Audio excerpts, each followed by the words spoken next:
Welcome, everybody, to another edition of the Dig Route. Justin, we are on week 5 now of the Dig Route, and this episode will be jam-packed with draft content and a look at what we're going to be doing on Thursday evening. But first, we just had a spirited discussion on the fallout from the Last Dance documentary. Jordan, you want to share your quick thought? Justin, sorry, I see getting ahead of myself. Justin, you want to share your thoughts on the first 2 episodes that aired the other night? Last night, yeah, I actually went through a name change since we filmed our last episode. So I am now Jordan. Yeah. Thank you very much. I thought it was awesome. I've been looking forward to this for a long time, Mhm. and I think it's this is something people have never really seen. This behind the scenes Michael Jordan, this behind the scenes of this legacy. You knew this footage was always out there, but you never thought you'd be able to see it, and here we are. And I think it's literally the perfect time for this documentary to come out. I think I have many a gripe with ESPN, but I think one thing they definitely did right was bumping the airing of this up, because I think it's given sports fans and just I think the general public Mhm. something to watch and look forward to. Absolutely. I totally agree. I think the biggest thing is for there's always going to be that argument between LeBron James and Michael Jordan. There's just this incessant need to compare the two of them. Um, to both folks, I would say let's enjoy watching someone's legacy play out without tarnishing the legacy of the other. Um, I think that's probably the most important takeaway, because a 10-part documentary series, 10 hours on Jordan and that Bulls team isn't going to change anyone's mind. Like the people who, revere Jordan and his legacy are going to think that he's going to be the best player of all time. People who think Kobe is the best player of all time are always going to think Kobe's going to be the best player of all time.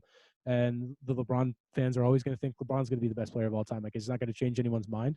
But let's just watch and enjoy without trying to pull someone else down.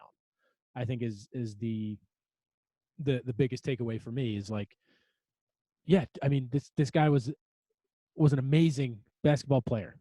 He did things that nobody else could do. So like, let's enjoy watching that and the story, the untold story that Bulls team, with during all of the distractions, all of the chaos in that organization, and like what they were able to continue to do. So that's my call to action for all of the fans out there: is let's just enjoy this one, and let's leave the other 23 out of it, because he's not even in it. So Yeah, there's no need to be talking about him. Let's just watch this, enjoy this for what it is, and stop comparing the two. Like, we're never going to know who's the better, so let's just move on. we literally spent about 20 minutes before going going pretty deep into this. We Yeah. we kind of wish we recorded it for you, to be totally honest with you. Yeah. But as it stands, I think TJ hits the nail right on the head. Enjoy the Michael Jordan legacy for what it is, because we've gotten to witness this whole LeBron James saga and this phenomenon. We didn't really get to see this. we were LeBron James six we were LeBron 6 James has months been in back. the era of social media, and we can see everything at such a magnetized level. Mhm. You couldn't see anything then. So let's enjoy this for what it is. Yeah. Exactly. Now, so talking about legacies and the potential tarnishing of legacies, I do want to hit on real quickly, just how big of an idiot I think Jay Glazer is, Mm. from Fox Sports. I I don't agree with how he decided to break the news that the first NFL player had been diagnosed with COVID-19, to publicize that for more than 24 hours, and using that as a way to hype your newer show. Yeah. I think is disgusting behavior. And if it had happened a little bit more recently, I would really go in on him, just from that standpoint. And like, I want to be clear about what annoys me most. It's not the fact that he's reporting the news. That is very newsworthy that a player in America's favorite, biggest sport, gets diagnosed with this virus that is terrorizing the United States. I have no problem with him reporting that news. I have a problem with him using that news as a way to promote his show. Because when he was promoting it, people thought it was a transactional thing. People thought Odell Beckham had been traded. People thought that there was some big, news. Maybe the draft was going to be moved or something like that.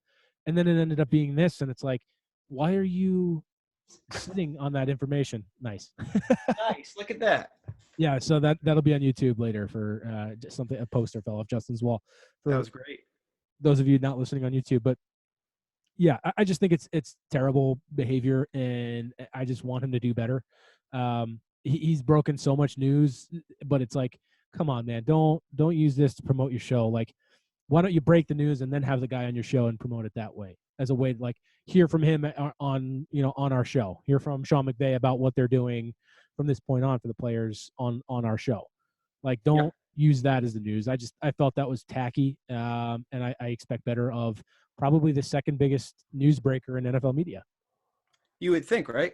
Yeah. I would say third biggest. Who would be bigger? Rap. Okay. All right. You That's fair. That's fair. Shefty, Rap, which is Schefter Light, and then That's fair. Jay Glazer. Yeah. I think Glazer's just the loudest, so I tend to think of him sometimes. Well, and he was also on Ballers with The Rock, so I think he got to be a little more boisterous than you would have imagined. And if you didn't know who Jay Glazer was then, you definitely know who he is now. Oh, absolutely. So I apologize to Ian Rappaport if you're listening to this. You are number 2, and Jay Glazer is number 3. I'm not going to apologize for the Schefter Light comment because I think you've heard that way too many times. No, so that is Schefter Light. Yeah. So, Light. And then in almost like a perfect follow up to last week's episode, we have 2 pieces of news that we about topics that we discussed at length last week. Look at us being topical. Look at it. So Leonard Fournette on the trade block. Oh, yeah. Apparently. Justin, where do you think he's going? What was that one article you sent me that he was going to go to Kansas City? I was like, absolutely not. What you're not you're not trading anything away, and you have I think $3 in your bank account left if you're Kansas City. So no shot is that happening. So we can just remove that one. Yeah. That was terrible. Pro Football Talk. That was a garbage take. Garbage take. Just off-season takes, man. They're so rough because I think people really, really reach for content. And honestly, like, we're so bored right now. We can make an argument for anything. Yeah, anything. I mean, like, please. The Chiefs' leading rusher had 498 yards last year, so they should go after a running back. They just won the Super Bowl, and they had. I think they're good. Like, if anything, the Chiefs are the standard bearer for why you shouldn't pay a running back and invest heavily in the running back position. Can we talk about Darrell Williams going off in the Super Bowl? Yeah. Like, maybe arguably should have been the MVP. I don't know. And then Damian Williams. I'm sorry. Damian Williams, but they have a Darrell Williams there too. Yeah. So, like, they just cycle, and they had LaShawn McCoy in there too. And it's like, dude, for years, man, for years. Kareem Hunt, and then you can cycle in running backs anywhere. Jamal Charles. The Chiefs have done it very well for years. Yeah, for sure. Hold on, I'm pulling up a tweet. But where do you think he ends up going? I don't think he goes to a contender. Okay. Somewhere that sticks out to me for some reason, and I don't know why, is Chicago. Chicago? I don't know why, man. I think David Montgomery is not an answer to me. Okay. I was really, really unimpressed last year. Mm-hmm. And you partner him with Tariq Cohen. Mm-hmm. And I think that's a far more viable backfield for an offense that has been anemic with Mr. Trubisky at quarterback and with questionable Nick Foles there. I think it's a team that needs to find a running identity because the passing game is absolutely not there. Could he go to the Rams maybe? I don't think the Rams have the draft capital to trade for him, but like I'm just thinking of, they don't have the capital to trade for him. You would have to trade another player to go along with it. Maybe. The Rams have no money. You're still paying Todd Gurley a fuck ton of money. You haven't even paid Todd Gurley yet, apparently, according to reports, or Clay Matthews. Yeah, there's language. Player, that's the players. So like teams can't really comment on that stuff. But there's something in the contract that says when they have to be paid, and like it's not to the players' liking, so that's why they take issue with it, I think. But there I go again. Just protecting the shield. Hiring always. Protect That's the theme, man. So the leading rushers for the Super Bowl winners, like for anyone in our mentions about like how impactful a running back can be.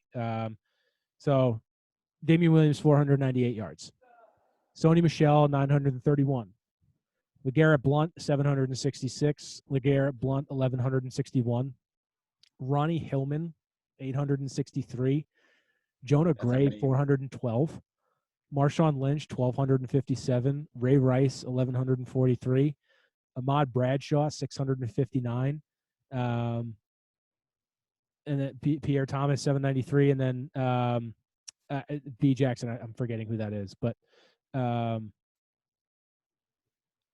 mean, it's not really like there's nobody there that's like lighting Nobody that was breaking the game our for you. total. Marshawn Lynch, maybe. Marshawn Lynch is Marshawn Lynch is the probably a closest. premier back at that time. Right. Marshawn Lynch is the closest, and then LeGarrette Blount. There was that year he had 18 touchdowns or whatever.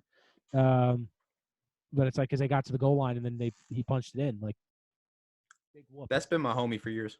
I mean, he's like LeGarrette Blount has been my fantasy football team name for since 2013. I will never understand investing money and anything into the running back position.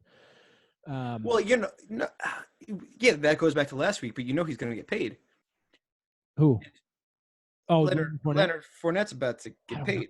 You see, he's an interesting one because he's a guy that he came in with all the injury stuff, and like that's a big concern with him. So whatever deal he gets is going to be very incentive laden and not a lot of guaranteed money. Like it'll be one of those fake like 5-year $50 million contracts, like one of those fake ones that they can get out of it after a year because only 20 million of it is guaranteed. I think it's more guaranteed money than you think because I think a lot of the benefit of the doubt is going to come from playing in this pretty awful, albeit franchise. Right. A Unique Ngakoue literally is trying to get out of there right now. He's calling out his owner on Twitter, and they're having a spat on Twitter right now, which is a really interesting way to go about your business, let me tell you. But I think he gets a slight pass for the more poor management that goes on in Jacksonville. Because, I mean, dude, everyone wants out of there. Jalen Ramsey wanted out of there. Yeah, Jalen Ramsey wanted out of there because they weren't going to pay him what he wanted to get paid. Like he wants $20+ million a year. Like, and they just weren't going to do that because I would. I mean, Jalen Ramsey's the closest thing to being he's the closest thing I think I've seen to 09 Darrelle Revis since 09 Darrelle Revis. Like he's the closest thing. Pretty fair. Stephon Gilmore's up there. Yeah, I mean that's definitely a fair point. That guy's pretty freaking nasty for Stephon Gilmore, but not at the level. No, that Revis is at. But no, definitely not.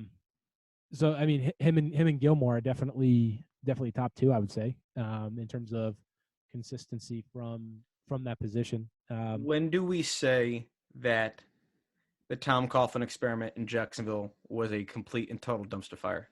Is it now? Yeah, isn't he out? I thought he was already out. Oh no, he's out. Yeah, he got let go. I think last year. Yeah, it was all over for him last year. But they did go to the AFC Championship that one year. So do we hold that in any sort of regard, or is the whole thing just crap? Nope, no. He so that 09. I think he had a good strategy in theory. I think the way he was going to build that team was to make the defense as killer as possible. Saxonville, yep. And like give them and invest heavily in that side of the ball, and then have somebody who can take the game away from your quarterback. So I think it boiled down to them not believing in Blake Bortles and then being too scared to pull the plug from him. I think that's what really you invested a third overall draft pick in him. Yeah, but it's the sunk cost fallacy. Like that pick is gone regardless. Like that pick is gone. Like you made that pick. You've for sure. But I think like there's no point in saying it's actually less expensive to say, you know what, this experiment isn't working. Let's just be gone with it. Not for a top 5 pick. You can't let go that quick. You can't. I understand the pressure too, but like the Bears are in this situation now, But that's why they haven't pulled the plug yet. right? But my point is that They're about to, but they're also paying $20 million to try and pull the plug. right, So like you've already lost the battle there. right. And with that, like I wish the Jets did it with Sanchez, like when they realized that he wasn't going to be it. Like just because you invest a high pick into someone doesn't mean that you need to stick with them for like sticking with them too long. So like the Patriots are the best at this, where they get rid of somebody a year too early rather than a year too late. Yeah, they know the value. Yeah. They know the value. Leonard Fournette's year to trade him was like a year or two ago, not now. Like I don't know. That's the weird thing is like I get the pressure that the organization would feel admit, like they just don't want to admit to their mistakes. Like if the Jaguars drafted another quarterback, that would have signaled, okay, we screwed up with Blake Bortles. But if they drafted a quarterback, they would have been in a better position than they were with Blake Bortles. That's my argument. Is like just because you had a cost of something doesn't mean that you have to stick with that. And it's sometimes more expensive to stick with that mistake than it is to admit that it's a mistake and move on. Like I think it's okay to admit that it's a mistake, but I think he is the number 3 overall draft pick. I think you have to stick it out. If Joe Burrow is a bust, knock on every piece of surface in the entire world, you're sticking with that for 4 years. You're not going to pick up that option, but you're sticking with that. You're going to admit that you made a mistake. The Arizona Cardinals admit that they made a mistake when they had Steve Wick as the head coach, and drafted Josh Rosen. And then following year, new staff, new quarterback. right. That's you admitting that you made the mistake. Yeah, that's what I'm talking about. Like they got rid of it. Like, but a coaching staff will not do that. You had that happen because it was a different staff. That's not your franchise quarterback. You don't believe in this kid. These other guys drafted him. I want nothing to do with him. He's out. I get that. That's fine. But if we're talking about the same old frickin' Jacksonville Jaguars here, same old Tom Coughlin, he's not pulling that plug, man. There's no shot. The ego is too high because you have won those 2 rings, especially being Tom Coughlin. So you went there as this savior. In my opinion, I'm no sports guru. Tom Coughlin is a fine coach. I don't regard him as this god that others seem to. He's a fine head coach, but I didn't think him going to Jacksonville was going to turn this franchise around. I was very shocked when they made the AFC title game, much like everybody else was. I was not shocked when I saw what happened in the years to come, because I didn't think that was a viable team to move on. Like who are you throwing the freaking ball to? You got 3 guys that you draft. His ACL. Yeah, like I think everyone got hurt on that team. Marquise Lee got hurt on that team. Allen Robinson got hurt on that team. Alan Hearns got hurt on that team. Oh yeah. See, I guess I'm talking in ideologies and like ideas and things like that. Like I understand that teams aren't likely to admit that they've made a mistake until like they're in the clear from that mistake. Like they let the contract run out and then not re-sign it, and like that's their way of admitting it. But like if the Bears need to win now, and like I don't think I just the reason I'm bringing up the Bears is I think that they're in a very similar situation where they've built so heavily on the defense and invested heavily on the defense because they had a quarterback on a rookie deal. It's the Khalil Mack thing. You're paying Khalil Mack what, $18 to $20 million a year? Like he's at 22. He's even higher. Yeah, you're in win now mode. Absolutely. Yeah. And so because you're in win now mode, like sorry, Mitch, you're not going to do it. Like, or at least light a fire for him to do it. Yeah, I still don't think that's going to work. I think Foles will end up being. I think he'll start like week 2 or 3. I think they'll still have Mitch win the quarterback competition, and then he's going to throw 3 or 4 interceptions in the first 2 weeks, and then Foles will be in there. And Nagy is an Andy Reid guy, right? Mm-hmm. Yeah, so he vibes with that system. Yep. Yeah, because I think Nagy was the OC in he was in Kansas City when he was there. And then I think he's the one who talked Foles out of retirement. So Oh, that is he? yeah, I think that's the connection between them. Okay. Because I don't think he went. Yeah, because I think Nick Foles like played under Nagy. No, he definitely did. He definitely did. I believe it was in Kansas City when he did that. Yeah, yeah, yeah. When he had that crazy contract. That guy, talk about a lucrative NFL career, man. Like, Yeah, wow. You're in record books. You got a ring. You've made a shit ton of money, and nobody thinks you're that good. yeah. Like He's really not. Nick Foles, man, you won the NFL. You have done it. Good for you, man. Yeah, I mean, I think Chase Daniel without Oh, I think Chase Daniel is the epitome of what you're talking about, where God, I'm so proud of Chase Daniel, man. because he had like 2 good weeks to end one season. He got paid to be a starter, and then um, who started ahead of him? Somebody started ahead of him, and like he just There was a point in time when he was the Eagles starter. I think it was the year that they drafted Wentz. Like yeah. before they drafted Wentz, he was the guy. And I was like, this man, I don't know how he's done it, but he Uh, has somehow hopped around like a chess piece into a starting job.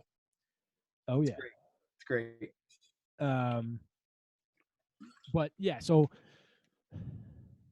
Leonard Fournette, I don't know. Maybe the Rams. I'm just like trying to spitball. That dumbass Bill O'Brien might trade for him. Mm, Never rule that out. mm. Who knows? Maybe he stays in South Florida and not South Florida or Florida, and Goes maybe to Tampa.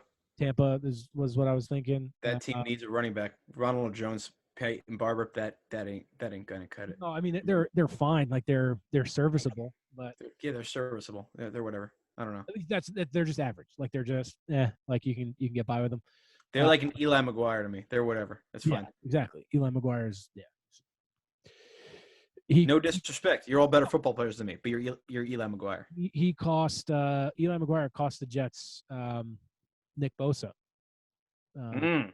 so that hurts quite a bit. That would He hurt me a little he bit. and, Yeah. he and Cole Beasley. If Cole Beasley's knee wasn't in bounds it was a Week 17 game. If he didn't catch that touchdown, the Jets would have had the number 1 overall pick and they would have drafted Nick Bosa.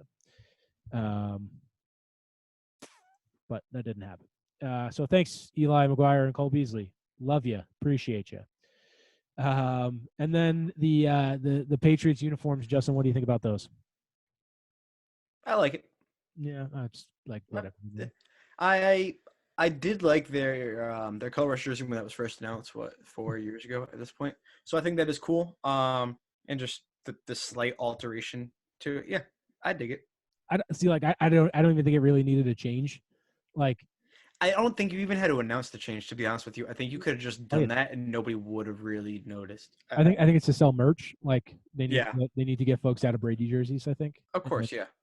But like whose jersey do you buy from New England? Like who's the next person? Julian Edelman. Is it I Julian guess. Edelman? Is it Gilmore? Is it McCourty? Probably McCourty, maybe just from like Probably McCourty. the Yeah. longevity that he's been there. Kyle Van Noy left He's in Miami. no Detroit, I think. Okay, I don't know. I'll look real quick, but it's Miami or like Detroit. who's another Jamie Collins, but he left. Yeah, Hightower maybe like Sony Michelle. Sonny Michelle. Yeah. Oh, he's in. He just went to Miami. You were right. It was Miami. Okay. Yeah. I knew he went to a New England assistant. I couldn't remember which one it was. There's so many of them. There's yeah, they were a fucking dime a dozen. These days. That's why I said Detroit. I thought he went to because there was like a Patricia. couple of guys that went to Patricia.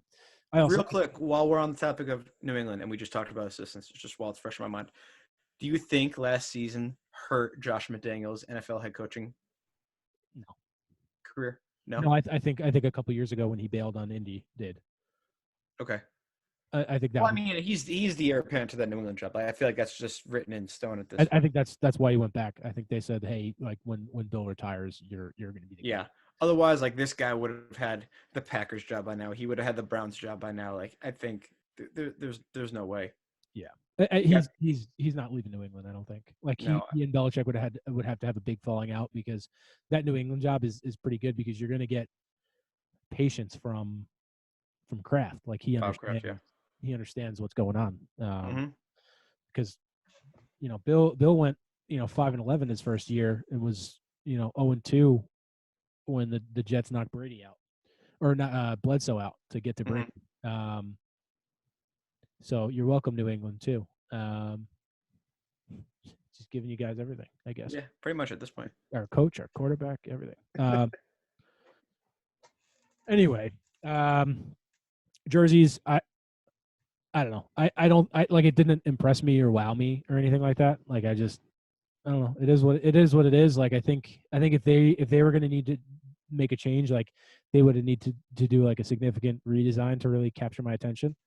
I'm waiting to be wowed by one of these rebrands. Right. That's the problem. I haven't really been wowed. I think I the closest one that I've been wowed to was probably the Browns. Like just that but they wore those jerseys like 2 years ago. So like mhm. it wasn't anything that I hadn't seen before.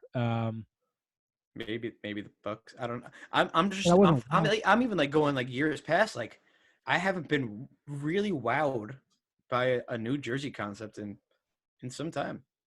Yeah, because I mean, at the end of the day, it's not really all that important. Is what they're wearing.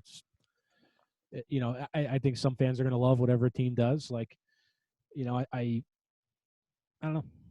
I don't know. We'll see. I think um, I would love to see the Bills get new ones. I think they would do something really well with it. The Uh, Bengals.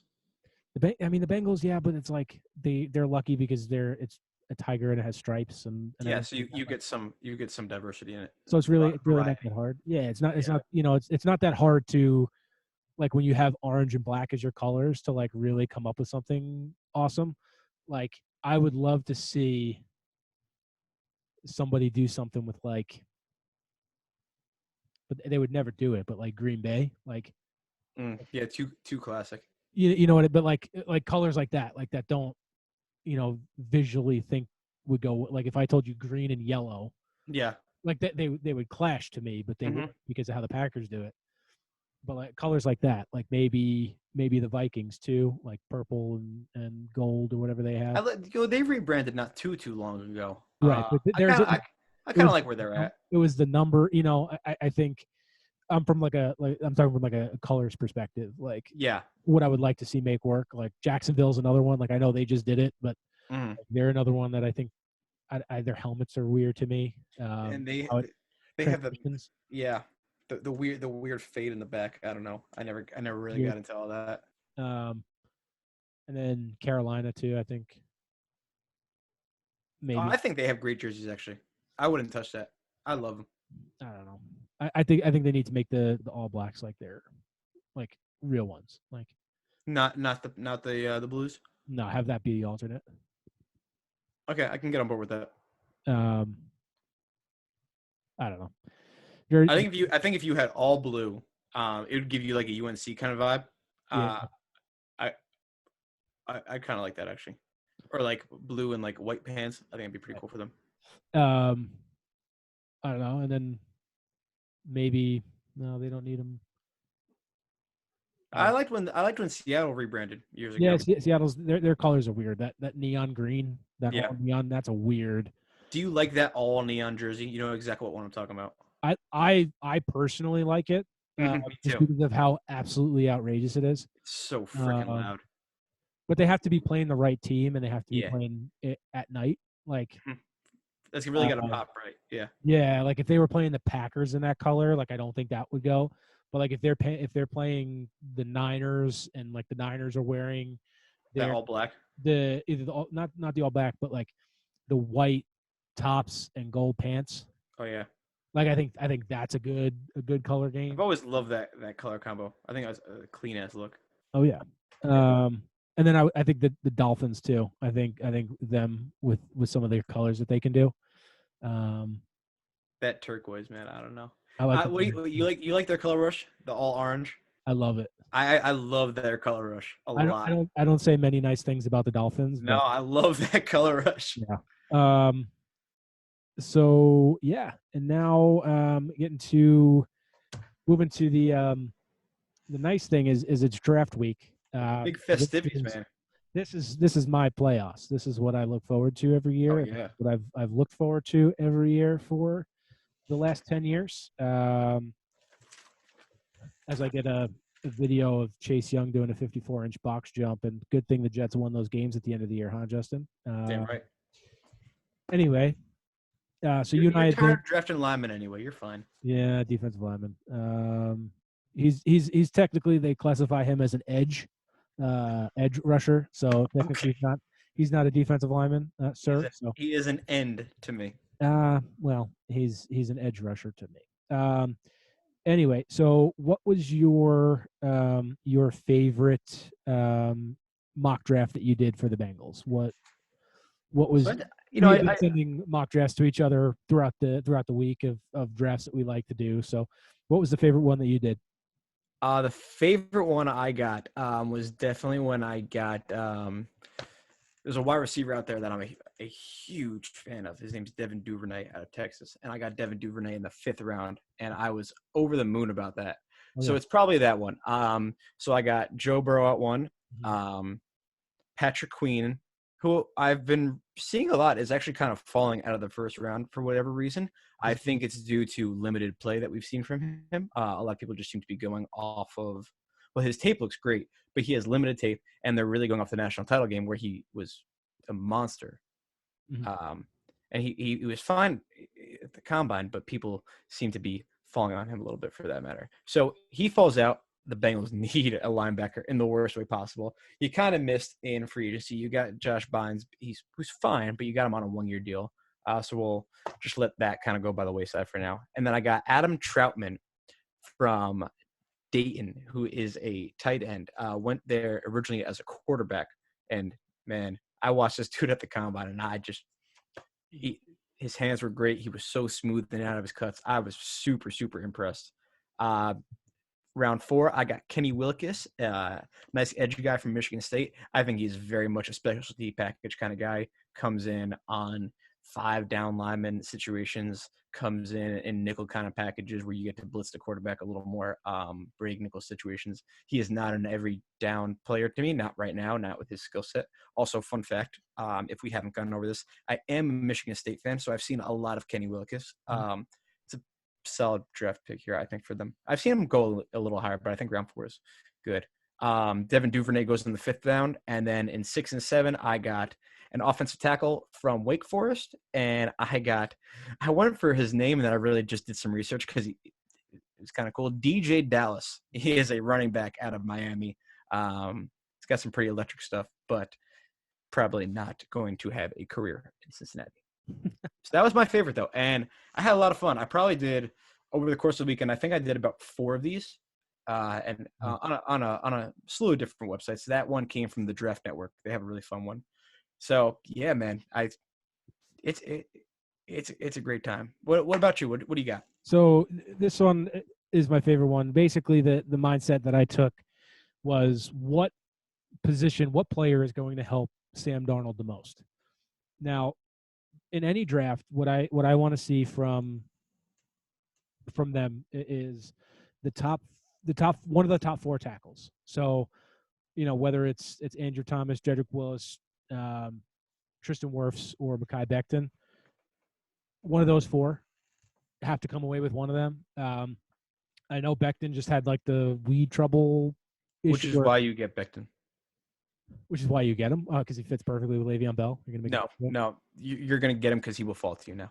Oh yeah, well I didn't. I was hoping that Andrew Thomas or one of the or Jedrick Willis would fall down, but I think it's going to be Becton. I think he's going to be the person that one to fall. And then also one thing that makes me a little bit easing my concerns with him is that they eased up on the drug policy when it comes to marijuana. So hopefully the failed drug test was a marijuana positive. I believe it was. Yeah, I'm I not think really we 100% usually go sure. into a little more specifics when it's not. So while doing all of these, that was my mindset is I'm going to do whatever it takes to make sure that Sam Darnold has the most ammunition and the best players around him, to be able to succeed. So this one I have Andrew Thomas fell. The good news is that one of the 4 tackles fell to 11. And I think they do. I was doing a little mock before we got on, and Yeah, I think you get your tackle. I do. I hope so. The ones I know that are definitely taking a tackle are Cleveland, Hmm. probably Arizona. If they don't trade, If they don't trade, if they stay where they are, Arizona. I could also see Jacksonville, and then I can also see the Giants. So that's I could where also see Carolina. that's where I get nervous a little bit. Is Yeah, there are for sure. there are 5 teams in the top 10 now. And Where I don't think you're in position to trade up. no, I don't think so either. The only way you could is if someone unexpectedly takes a tackle, like if the Chargers take a tackle, or if Miami takes a tackle because they feel like they can get Tua earlier than taking him at 5 or wherever they are. Yeah. Then I think you can, and then that's where you call somebody in that, ahead of, you would have to basically get ahead of Cleveland because one is not falling past Cleveland. So you have to get at least to 9. Luckily in this mock draft, none of that happened. And I think with Becton's drug test failure, I think that has him fall a little bit, which is good. I think Becton's drug test failure guarantees you a tackle. And whether it's him or not, I do think it guarantees you a tackle. I hope you're right. Because I think that that's going to change the trajectory of the draft board, and the fact that most people had him as a top 10 pick, and he probably falls out of the top 10 now. So if you were going to draft him at 7, somebody else is now leapfrogging him. So now you're having some weird effect that all this happened, and that these one player wasn't available because you were going to take Mekhi Becton. But now that you're not, a new player is available for you. Right. And so I'm a worst case scenario kind of guy. Sure. So in my head, I'm thinking that someone's going to take a tackle that shouldn't take a tackle, or that we're not expecting to take a tackle. And that's when it comes down to the Jets at that point. First option, I would want them to take a hard look at seeing what offers come in for the pick. Obviously, don't think any will, unless Vegas or San Francisco get antsy and want one of the receivers. And then if all 4 tackles are gone, they know that the Jets are going to want to tackle, or the Jets would maybe take a wide receiver at that point and then trade up with the Jets to try to get a receiver. I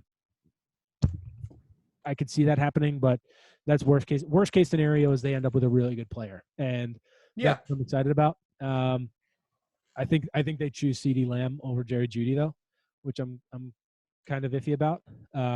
If they're in that situation, if all 4 tackles are gone, if all 4 have been drafted in the top 10, and the receivers are still available, I think they rank them CeeDee Lamb, Jerry Jeudy, Henry Ruggs.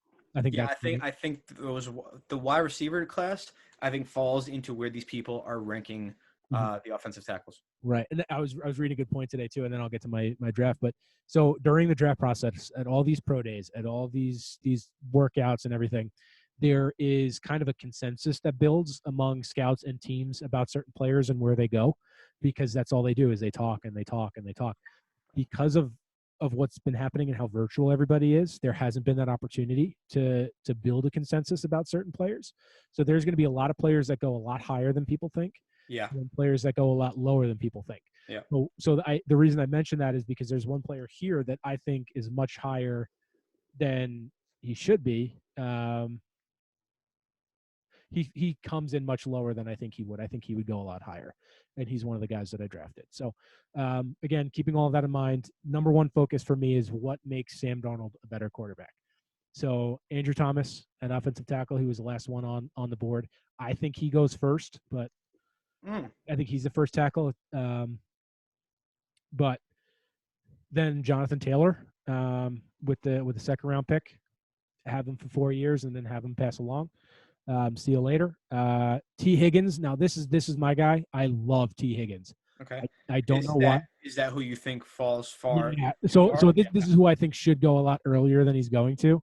I think he will. In every round that I saw him in, he's a 3rd round pick, and I'm like, why is he going? Yeah. Why is he going so late? Like, he had you can't look at production in terms of transition to the NFL from a receiver perspective, but when you look at Clemson and the history of them create being a pipeline for receivers into the NFL, he's tied for the most TD receptions in his career at Clemson. He People has people love him. 27 with Hop and Watkins. Like Yeah. that's pretty good company to be in. And then I think he's a nice target for Sam. And then so I get him. Was Michael Pittman available? He was not. He wasn't. Michael Pittman is one of the ones that I like too, a lot higher than other people. Some people think he's going in the first. I know, but he was going in the sec. He never got to the third in any of my drafts. He was in the third in one of them. I like him a lot. I like him because he played with Sam. I guess I'm writing him off because I think he's going to be gone before the Jets draft him. Mm-hmm. And then I go T. Higgins at 68. Then I go Bryce Hall, the corner, at 79. The Swiss Army knife, Lynn Bowden at 120. Nice. I like him just because that kid is a gamer. And if you're looking for somebody to set that mindset of a unit, and with him and his versatility, that's why I like him. Justin Herron, offensive tackle, and then I missed one. Devin Duvernay, I got him too in this one. I did this shortly after you sent me yours, and I like the name. Kyler Murray's cousin. Good. And then Justin Herron at 191, and then Neville Clark, the corner, at 211. So a couple things looking at this draft. If the Jets were to do this draft, I think I would be okay with this. I think the top 3 picks investing in offense would excite me. Will excite a lot of people. Yeah, I think so. Just there hasn't been that investment on offense. I think not in the draft. You did sign Le'Veon Bell to big money, but other than that, no. In the draft for the past couple of years, and when I say couple of years, I mean other than Sam Darnold, there really hasn't been Sam's quarterback. Yeah. There really hasn't been investment in terms of draft capital on the offensive at any position on offense. There hasn't been draft capital spent higher than the 3rd round, other than Sam Darnold, in the past few years. So that's upsetting, and that's why they're so low ranked. But I think overall from them, if they were to have this draft, I think the only criticism I would have is that they didn't get an edge, the edge rusher. That's a big weakness for them. But with this one, I had the second corner to kind of help from that perspective. So we'll see. I mean, I would be okay with this draft. I think that would be fine. That's the I think I texted it with you. I said let's go crazy helping Sam Darnold. That was as you should. I think that's what my thing is. That's 4 receivers drafted. I think I wouldn't be shocked if you went wide out at 2. Oh, I wouldn't either. I wouldn't either. I think there's a lot of guys for you at 2. I think Brandon Ayuk out of Arizona State falls out of the first round. Laviska Shenault might get in the first round. There was just some his doctor just sent something around to all NFL teams saying that he will be 100% right by April 26th. I think the 27th, whenever that is. I think you get one. I think you get one at 2. I hope so. It might be T. Higgins at 2. It could be. Like, I mean, I would be stoked with T. Higgins. Michael Pittman, I would be really happy. Denzel Mims could fall there. Yeah, I mean, I don't necessarily have a strong feeling about Denzel Mims, but oh man, primo pick. I do think though there is the strong possibility that Joe Douglas goes offensive line with 1 and 2. I think he goes tackle, and then I think he goes interior, whether that's center or guard, depending on who the best player is available. Like that's his mission, just based on what he's done, because this is his first offseason really building anything, because they fired McCagnon after the draft last year, like the reject organization that they are. But his whole thing is building the offensive line. Like that's his strategy, is building the trenches, and like he's going to really invest heavily, I think, in the offensive line.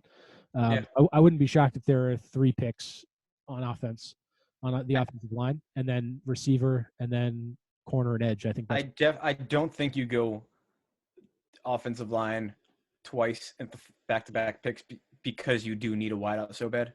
Like bad. I don't disagree, but like everyone is saying, this draft is stacked with wideouts. So But in terms of investment, you already spent a lot of money on a lineman in the offseason. not as much as you'd think. There wasn't Enough really. though. I don't think it's enough, not based on where they were. No, I'm saying enough to warrant that I'm not going to pay my first round draft pick the $3.5 million that he's going to get, plus my second round pick the 2.5 he's going to get, plus I already paid an offensive lineman this offseason $6.5 million. That to me does not equate to good value. I think it's dart. I think he's taking dart throws. Like I think that's really what it is, because I think those are blind dart throws at that point, man. I think you need someone to throw to. You could protect Sam Darnold all day, but if the only receiver I'm throwing to is Bashard fucking Perriman, yeah, I don't, because I waited too long because it is so deep, and I totally get that, which is why I'm shocked that a guy like Devin Duvernay falls to round 5, because I don't think he does. I think that is a 4th round wide receiver, a third, an early to midday 3 guy. He is not late day 3. I mean, I totally get you. I just from everything that he's spoken about, he wants to build that offensive line. So I wouldn't be shocked. I don't know if he necessarily should do it, but I wouldn't be shocked if he goes tackle and then interior with his first 2, and then goes wide out with both 3rd round picks. Yeah, I wouldn't be shocked. We'll certainly see. I don't know. I hope overall that's kind of where it goes. But let's go through. What did we say? 1 through 11. We'll go through right now. 1 through 11, and then from 12 to 32, we'll just kind of look at what we see, or what interesting things could happen. So I mean, really, let's just go to 3, because we know 1 and 2 just take off the bat. Yeah, 1 and Joe 2. Burrow, Chase Young. Yeah, they would have to be the stupidest teams in the world to not take those 2. Washington can throw whatever smoke and mirrors you want. We like Tua. I like Tua too. I don't care. You're taking Chase Young. Right. And you're about to also have, if you're Washington, one of the best young defensive lines in the league, hands down. Darren Payne, Jonathan Allen, Chase Young. That is a scary offensive line. Kerrigan too. Don't forget Kerrigan. Like, come on, that all in on that. Yeah. So what happens at 3? I think this is where it gets interesting, because at this 3, is where it starts to get interesting. At 3, you have the Lions, and they're dying to trade that pick. Mm-hmm. They want out of that pick so much. I don't know if they can get out of it. I don't think if they don't trade, they take Jeff Okudah. You think? Yeah, I do. I heard. I agree with you. I think Jeff Okudah is the better of the two corners, but I do hear a lot of talk about C.J. Henderson potentially going there. Far too high.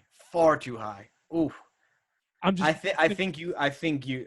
If Detroit wants C.J. Henderson and that's the guy that they prefer, then you are trading the hell out of 3. Right. Because that is so overvalued, man. I'm all about you taking your guys, but you need to piece it together. You can't just reach to take what you want. There's value on this draft board for a certain reason for that. So if they don't trade, I have Okudah. If they do trade, which I think they might, who would go to pick? Who would the trade be with? The trade is with Miami. It's with LA, the Chargers, or the dark horse is Jacksonville. Okay. I don't think they take a quarterback. Not yet. They do like Gardner Minshew, and who's to say that they shouldn't be the front runner for the Trevor Lawrence battle for 2021? Like, why? Somebody needs to be. So why not be Jacksonville? And he fit in great down in Sunshine, California. Florida. Yeah, I was gonna say, what are you talking about, California? Yeah, no. I totally. It's with Miami or it's with LA. So who does Miami or LA pick? Do you think either one of them? Tua. You think Tua? See, I think Tua falls. I think there's a team out there. Maybe it's Jacksonville.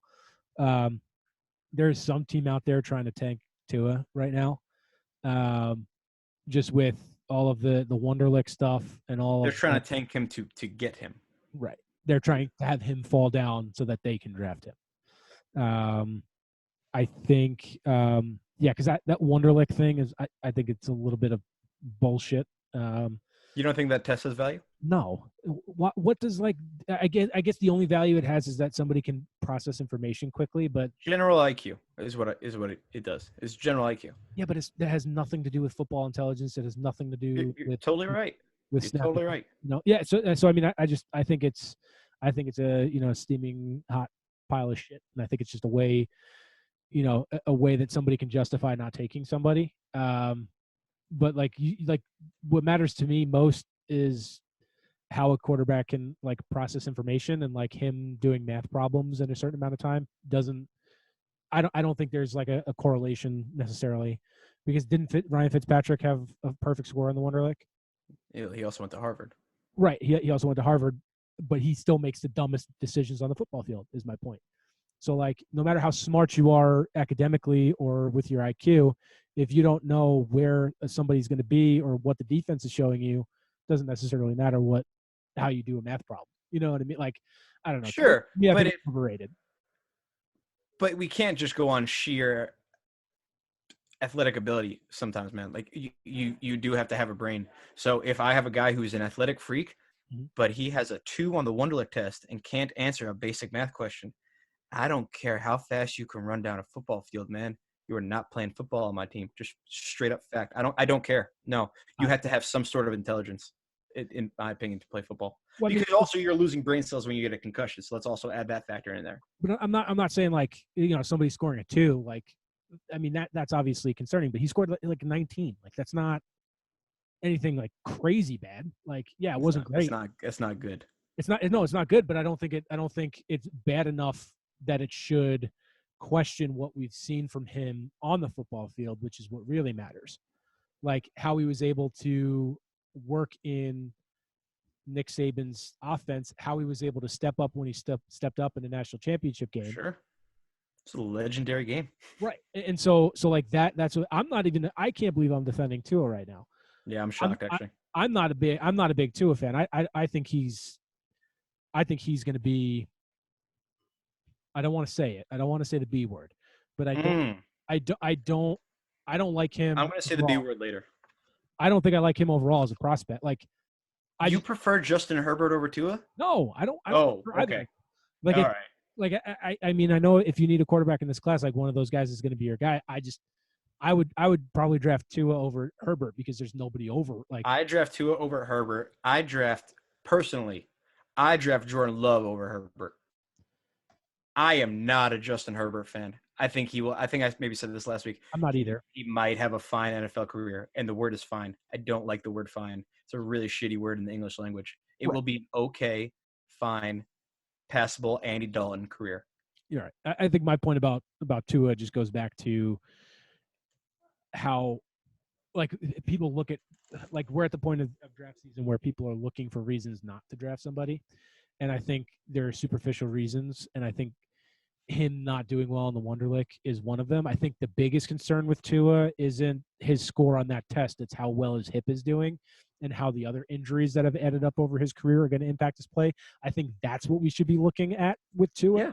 not what he scored on a test with math problems in a certain amount of time period. To me, I think that's we're looking at the wrong thing with him, and But like you're that. saying, but you're saying that he's going to fall based on the Wonderlic test. But you also think that the Wonderlic test is stupid. But I'm not the one making the decisions. Okay. I'm just saying like it's similar to what we were talking about before with like not like being afraid to give up on on somebody that you spent a high pick on. To me, it's a similar thing where it's like, yeah, I'm a bum on my couch right now talking about that. So obviously, I know my opinion isn't as valid as like an NFL general manager's is. I'm just saying from like a logical perspective, offering a different train of thought. Like, why do we care about this Wonderlic test? Like, it hasn't proven anything definitively about how well a quarterback can adjust. Like, didn't Cam Newton not do well on the Wonderlic? Like, and he There's also the argument that like Cam Newton can't process a playbook and he has to have a playbook simplified for him. That was this yeah, whole thing in Carolina. Cam Newton won an MVP, and made it to the Super Bowl. I'm well aware of that. I'm not debating that, but he couldn't when he first got to Carolina. He couldn't process the playbook, so they simplified the playbook and dumbed it down.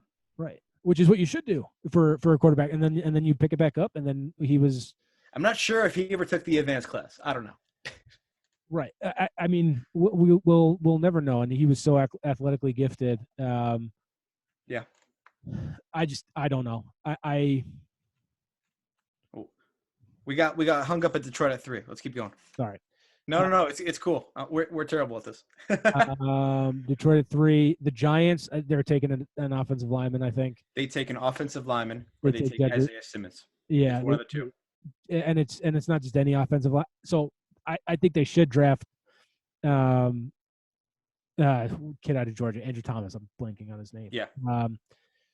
They should draft him. I think they're going to draft Jedrick Willis. Nothing against him either. I just logically that you would pick Jedrick Willis because he plays right tackle, or he played right tackle in college, and you have Nate Solder. And so when Nate Solder moves on from the team, then you can slide Jedrick Willis over to the left tackle. This also brings up a quick point I want to make about the tackles thing. People talk about how important the left tackle is in the NFL and how much more important it is than the right tackle. That is the biggest fallacy, I think, about NFL team building, that the right tackle position isn't as important. Because if you look at where the rushers line up for on the defense, it's over the right tackle. Like Khalil Mack is coming over the right tackle. J.J. Watt's coming over the right tackle. So that's where I think people need to stop. I think you were about to make a lefty quarterback argument for a second, and I was about to go off.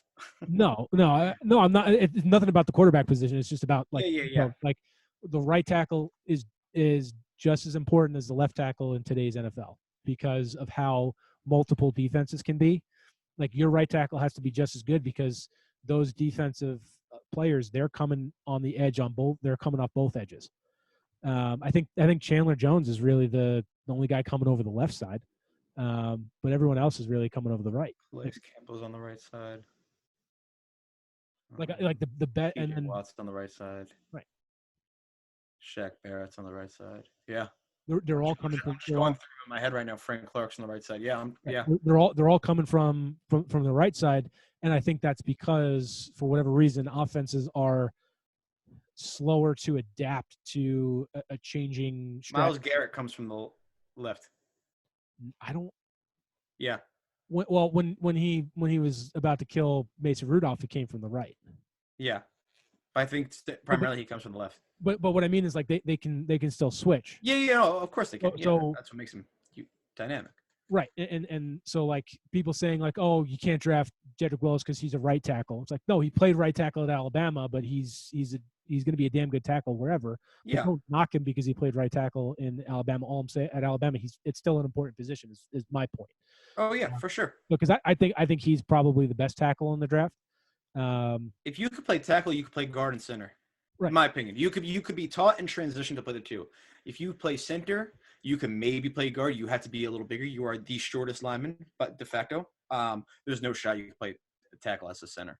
And guards maybe can transfer, but typically it's a tackle that can move within the line based on their versatility. Right, and you want somebody who's versatile because 100%. If let's say if Solder comes out, you want somebody who can just swing over to the left side and so I don't know. I think the best starting tackle is Andrew Thomas, but I just think they're going tackle. I don't think they're going Isaiah Simmons. But Miami, Miami's taking quarterback, straight up. I don't know if they're necessarily taking one of 5. I do. Yeah, I think. I'm sure you're right. I'm just trying to drum up. Back to your Tua point before. I just don't see him falling, and I really think it's going Tua at 5, Herbert at 6. I know what I said last week. LA doesn't have to trade for the quarterback. Doesn't have to get the quarterback there. You can maybe try and wait. Mm-hmm. I don't think that's the approach that they take.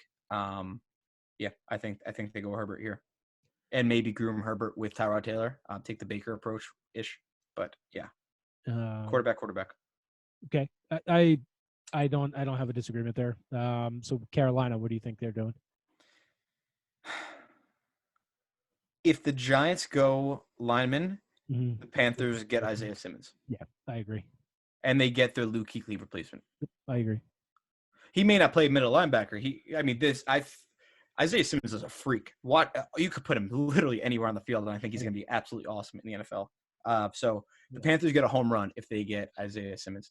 If the Giants get Isaiah Simmons, also home run pick for them. Just putting that out there. Then I think the Panthers take a tackle to try and protect their newest asset in Teddy Bridgewater and give Christian McCaffrey a little bit of help back there because, hey, let's have a friendly reminder. You just paid him $16 million.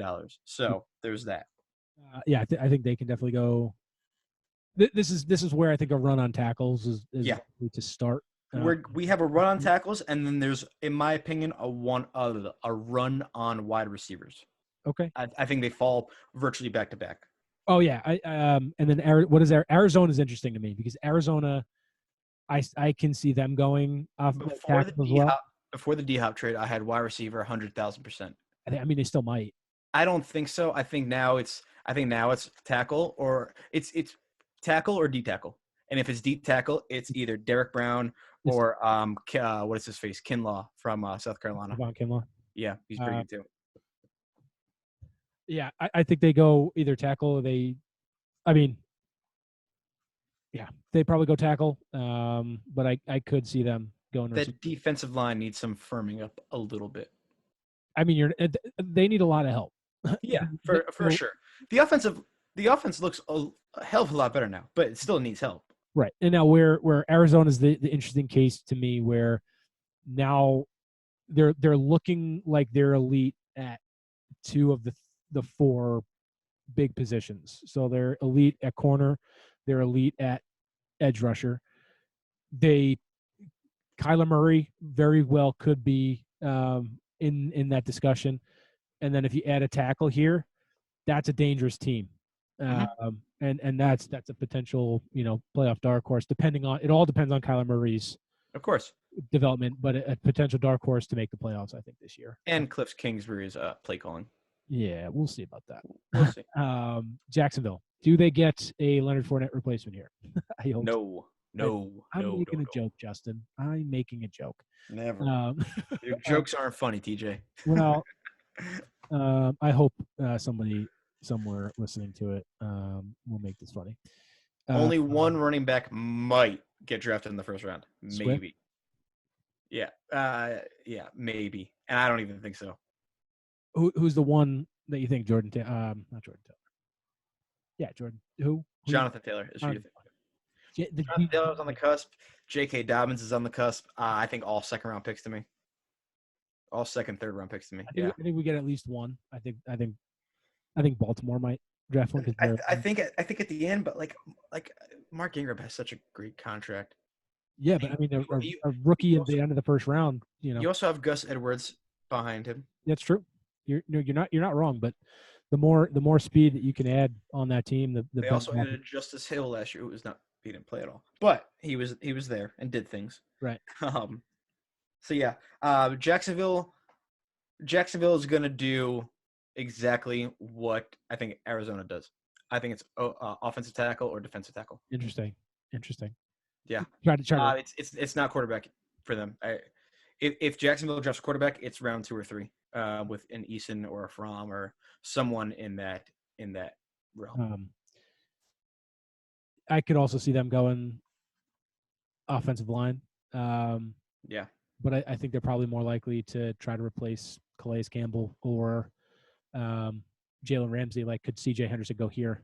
I still think you can get C.J. Henderson in the teens. You might be. I mean, you might be able to. I'm just like. Yeah. I'm just trying to think of. A.J. Terrell, cornerback out of Clemson, also exceptional. Is a first-round draft pick as well. So I think. What do they have? 20? Yeah, they have another pick at 20. Mm-hmm. So I think Jacksonville makes a move then at defensive back, and I think here is either offensive tackle or defensive tackle. And it's probably it's literally the same pool of players that I think Arizona's picking from. It's whatever tackles are remaining at that point, and then Kinlaw and Derek Brown. Right. I do think Derek Brown goes out of the top 10. See, but that's what's scary for me is that like just thinking about from the Jets perspective, like you have the Giants probably taking a tackle. No, I know. You have Arizona, Jacksonville, and Cleveland, and Carolina potentially in the market for a tackle. Like, do the Jets miss out? Not on their own fault, but like, No, because Arizona or Jacksonville will pick that defensive tackle. oh, you think You, over? and you will have your fourth. Okay. And I, it also all depends with where Isaiah Simmons falls. I hope you're right, but I will be having a couple beers in anticipation to calm my nerves because if there's a run on tackles right here and it goes like 1, 2, 3, I will be so upset. My money, I'm not a betting man. You get Mekhi Becton. So I am a betting man, and What are those odds like? They look good for you? Yeah. So I feel like I'm a savant here. Oh, nice. Okay. So I got a couple of weeks ago. I made a bet for the Jets to get an offensive lineman as their first pick because this is when a report came out that CeeDee Lamb was like their wide receiver 1 or whatever. So for whatever reason, at that time, Jerry Jeudy was the pick that they were most likely to get. Like he was the betting favorite. Mm-hmm. But I got plus odds on the Jets drafting a tackle. Oh, that's awesome. Now that's what scares me. I think that's why I'm mostly scared. Oh, but that was no. I think you're good. So I got offensive lineman plus 110. Take it all day. Well, yeah, I made that 11 days ago. And now this one I feel bad about, but I put $5 on Isaiah Simmons at plus 320 to the Giants. I just figured why not. It's not unquestionable. I mean, that defense was pretty piss poor last year. They ranked 30th in total NFL. I mean, they're pretty freaking bad. And then I have Cam Newton to the Chargers at plus 300. Oh, interesting. They after See, the Cam Newton thing also throws all of the quarterback world into there is a lot, and then we'll get into it when we go to on the tarmac. But there's another player in all of this that can really throw a wrench into everything if things go a certain way. So Cleveland, I think they definitely take. Cleveland's going tackle. Going tackle. Now, in a disaster scenario where all 4 tackles are taken at that point, I think they go receiver. You're getting and it's wherever you rank them. Jeudy over Lamb, Lamb over Jeudy. Or they trade for somebody who wants receiver. Yeah, I pick Lamb over the 2. Yeah, I think so. Can you just imagine Odell, Jarvis Landry, and then one of these young guys? Like, that'd be too much. That's an embarrassment of riches. Like, it's too much. But it's almost too tempting not to. Like why not give your quarterback the best chance to succeed? You already have in my opinion, the premier slot guy in Jarvis Landry. I think that man is perfect in the slot. Yep. Oh yeah, and then I mean, it's just, why not? Like, yeah, give your quarterback like an embarrassment of just give it to him, like, and say, hey, not gonna happen. Just not gonna happen. I think it would be I think it would be amazing if they went receiver, just from like oh my god, what is Cleveland doing? If they go receiver, I feel like that's more of a tell that you're trying to trade OBJ. Yes. I think that's more than what that is to me. It's not we're about to have this still receiving court. It's hey, you're about to be out of here. That is an excellent point, Justin. Thank you for making that point. You're welcome. That is phenomenal. Wasn't like connected. And that's why I'm here, man. You know, right. That was a great point. That was fun stuff. And then we get to the Jets at 11. And you get your lineman. Hopefully, you get your lineman, or you get the top wide receiver in the draft. Now, I make a solemn vow here. I do this a lot, but if the Jets draft a defensive tackle here at 11, I will never be a fan of the Jets again. I know I said I was going to be positive about the Jets, and I still am. I think for the most part, I think I've been pretty positive since I made that vow. But if they go defensive tackle here, I can't do it anymore. I don't care. That's my vow. But I mean, just because you lose out on one of those top 4 tackles, Austin Jackson's still a great tackle from USC. Yeah, you don't take him at 11 though. No, but you could trade back. Ezra Cleveland from Boise State, fine tackle. You could trade back and go get him. And these are guys that can develop into Right. But yeah, viable tackles. These top 4 are more guaranteed picks. They're safer bets for you. There's not a lot of risk, honestly, in the top 10 of this draft. I might I agree. take out Derek Brown to me. He's kind of risky in my opinion. Yeah, I wouldn't. I don't disagree with you there, and I think trading down this year is going to be a lot harder just because of how it's structured and how virtual it is. Yeah. So I think trading down in 10 minutes is going to be very difficult. I think, But I think it's easy for you in this tackle situation because you're in a draft class that is so wide out heavy and is so wide out needy right. as well. Well, Like you're gonna tell me that Dallas. I'm sorry, not Dallas. You're gonna tell me that Philly doesn't need a wide receiver? Of course they do. mhm. What do they want to wait till 21 to go grab it?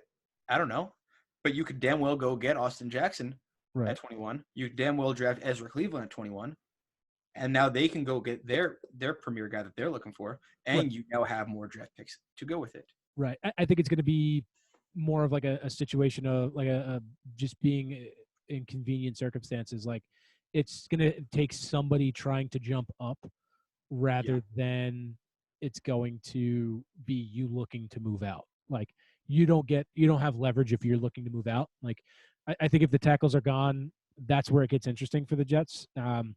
Because is there a team that wants to jump ahead of Vegas and Niners for one of the receivers?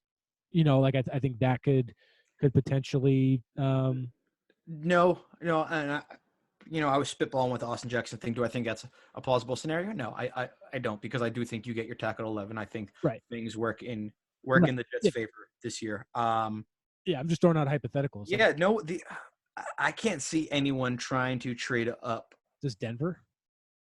Denver's still going to get one Yeah, because when you put it in Lamb, Ruggs, and Judy, mhm. I got Lamb going to Vegas. I have Ruggs going to San Francisco. Imagine Ruggs and Deebo Samuel. Like, holy crap. Tampa Bay has offensive line across the entire board on every pick ever, in every draft I've ever seen. And then Jerry Judy goes 15. Gotcha. Yeah, I mean, it's going to be very interesting after 11. That's where that run of receiver. That's where the runner receivers can go. Yeah, 12, 13, blank, 15. And you can make the argument that Dallas should draft a wide receiver. I do not think so, but I have Daniel Jeremiah, a very highly regarded NFL guy, has Dallas drafting Justin Jefferson. I love Justin Jefferson. Justin Jefferson, I think, is the perfect mold for Philadelphia. Yeah. And I think that there's no way Justin Jefferson falls past 21. Right. Like no way in all hell. We'll get to this in a couple of minutes, but I don't think Dallas drafts at 17. You think they trade back?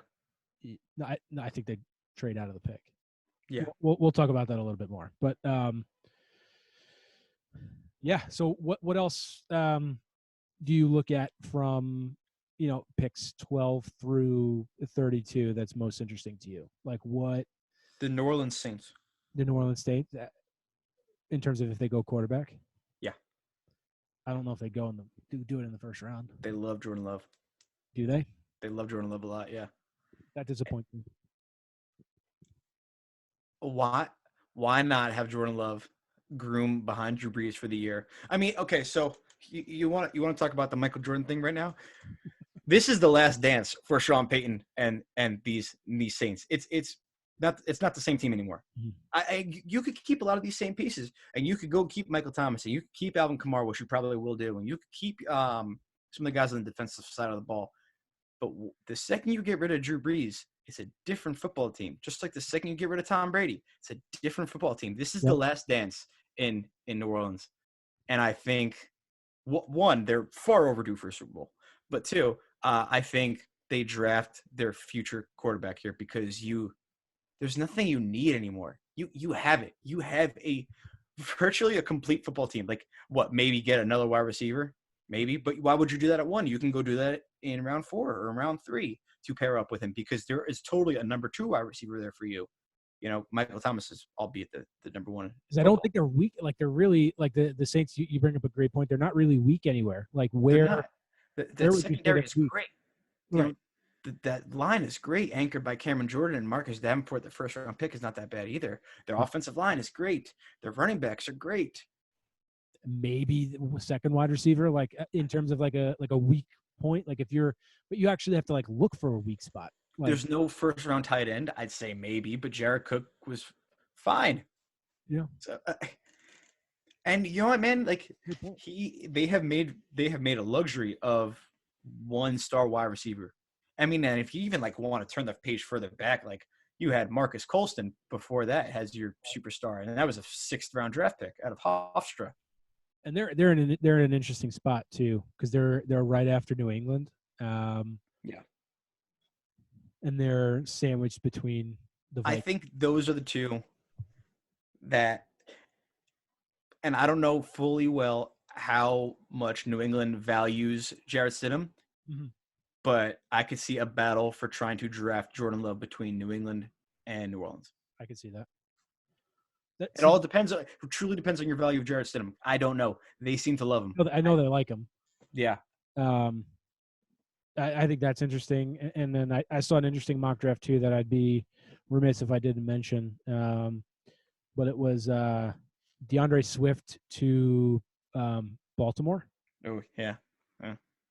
I don't know. I think that would just be pretty phenomenal if he ended up going there. Now again, I'm not a fan of drafting running backs higher than like middle of the second round. Just not a big fan of it personally, but I think when you are in a situation where Baltimore has the luxury of being able to draft a running back in the first round because they have pieces in place at the key positions of the football field. But to me, that's where stuff like value comes in here. So like, yeah, man, it's great to have a complete football team or a borderline complete football team. Mm-hmm. I think it is unnecessary for you to draft nice to haves. I get that. If Baltimore is sitting at 28, right, and if there is not a player that is going to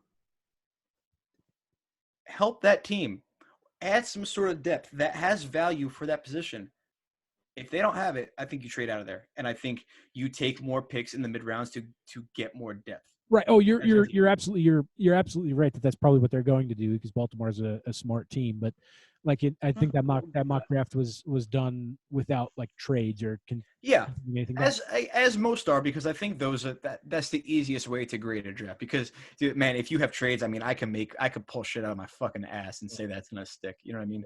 Oh yeah, but from like a hypothetical, like, oh wow, that'd be kind of crazy. I thought DeAndre Swift going there would be. I mean that would be pretty damn fun. I think another linebacker for them. You think so?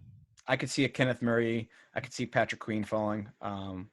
Yeah, because Patrick Queen is a late first, early second round pick. So Pat Queen probably falls. I'm looking at mid-20s, so probably Miami at 26, Baltimore at 28, maybe the Chiefs at 32. The Packers have lost a slew of linebackers with Blake Martinez and Jake Ryan. Mm-hmm. Yeah.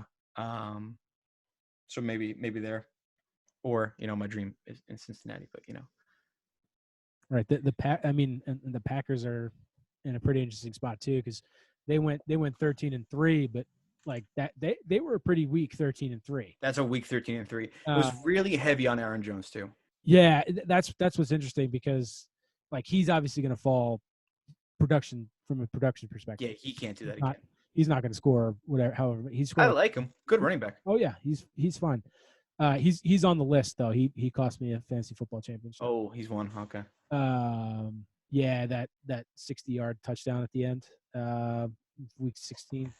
I was up 6 when he did that. So ended up losing by 6 because it was like a third down play too. It was, of course, whatever.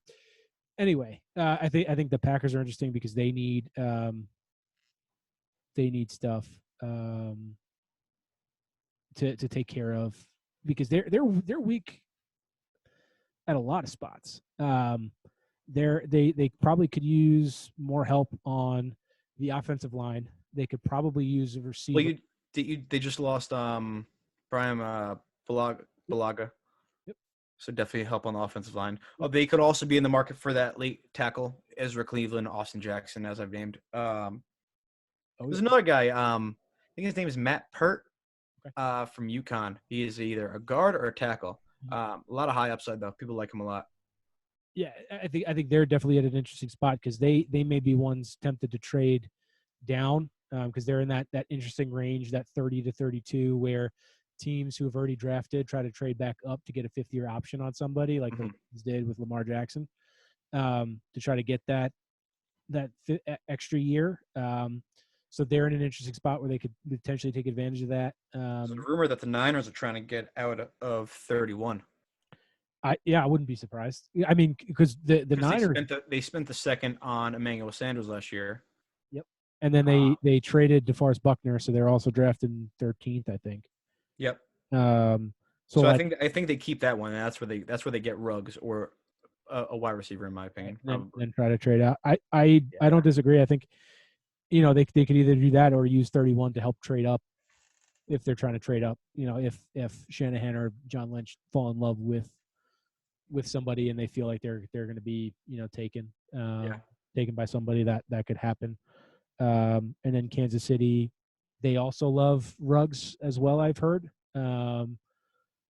So we'll see what they decide to do, but they're also a prime candidate to trade out. Um, but yeah, I mean, I think there's a lot of interesting things that could potentially happen here. Yeah. Uh, Probably the least interesting team here is the Bengals because we know what they're going to do. We've known what they were going to do since the national championship game. Um, so walk me through, Justin, what's going on in the jungle this week, other than Burrow. Is there anything going on in your world? Other than the Burrow barrage that's going on right now. Oh, man, I literally just had it on the tip of my tongue. There we go. Who am I going to draft at number 30, number 33 is kind of the burning question that's been going on. You're look The Patrick Queen conversation is obviously there. The hope that Kenneth Murray, the linebacker out of Oklahoma, could fall. There's talks of maybe a tackle. There's talks of a wide receiver at that point. They're really confident in their offensive line. It seems like, at least from a starter perspective, like they know something that we don't. That's kind of how Zach Taylor has conceived it. And yes, with Jonah Williams coming back, I'm very excited. The man was literally pushing trucks. He looks awesome. That labrum is healed and he's ready to rock and roll. I don't think that's automatically going to fix your offensive line. Right. It's going to help you a bit. But I don't see them going tackle at 2. I think it's linebacker or it's wide out. Because let's say AJ Green doesn't work out, I need to have my AJ Green replacement. You Yeah. you have to, and this is your draft to do it. Or let's say John Ross doesn't work out, you need your John Ross replacement because I got 2 wide receivers under contract through 2021. His names are Tyler Boyd and Auden Tate. All fine receivers. I love Tyler Boyd. He's a slot receiver. I need a guy on the outside, and I need a guy who's going to bring it down the field. Mhm. So I wouldn't be shocked if they went 2 wideouts over the course of the draft. I don't think so. And I do think that Adam Troutman pick, Adam Troutman out of Dayton. I do love that pick a lot, to Mhm. be honest with you. That guy is slowly shooting up some boards. I saw him going in the late second at some points. So he's a really, really interesting one. I'm excited, man. I truly feel like a kid waking up on Christmas morning. I said that last week, but I really am. Especially in this time where we have nothing to look forward to, sports wise. I am so excited for this draft and really interested to see what kind of content ESPN and the NFL is able to pump out through, because you're not going to have the typical give and take with Berm and all those guys sitting in like we have in years past. Oh yeah, and I think and the you bring it up. fanfare, nonetheless. Cincinnati, I think is one of those teams that if they like somebody, like if one of those guys is falling down the draft board, like they could move up pretty easily from 33 Yeah, to and 31. I wouldn't be shocked. Like you have the Niners who are looking to trade out, and you have the Chiefs who are looking to trade out, and the Ravens. I doubt the Ravens pick would happen because you usually don't see So if they love interdivisional. somebody enough, go up and get Yeah, Patrick Queen, the for linebacker. sure. Go up and get Yeah, that. So I would definitely watch out for them to potentially trade up. I think that might be a move. Yeah. Um, so I don't know how I'm going to do this in like 5 minutes, but the Jamal Adams and the Jets saga. So we're moving to on the tarmac here.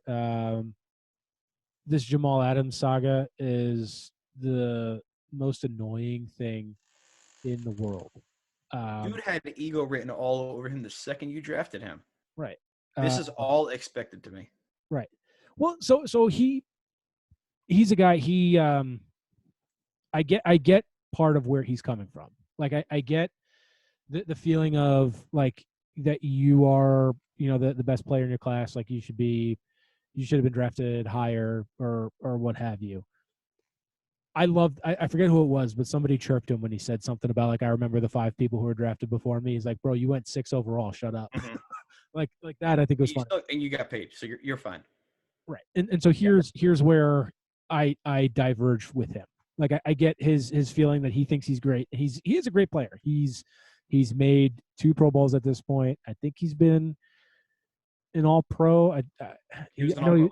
I know he was second team the year before, and then I'm pretty sure it was last year. I'm pretty sure he was first team All Pro. So he's been on the All Pro list or mention of it 2 out of the 3 years of his NFL career. So he's a great player. Like there's really no disputing it, and I love the fact that he absolutely embarrassed Daniel Jones. Love that. I'll remember that for the rest of my life. But where it's about how to build a team and about the impact of certain positions and the impact that they have overall on a football field. A safety doesn't have that much impact. Like You don't need him. you no, I'd rather have if you're taking somebody at the same level. Like I'm not saying I would take any corner over him. What I'm saying is I would take if you're getting me the caliber of player. So like same talent level, same similar production. I'm taking a corner over a safety.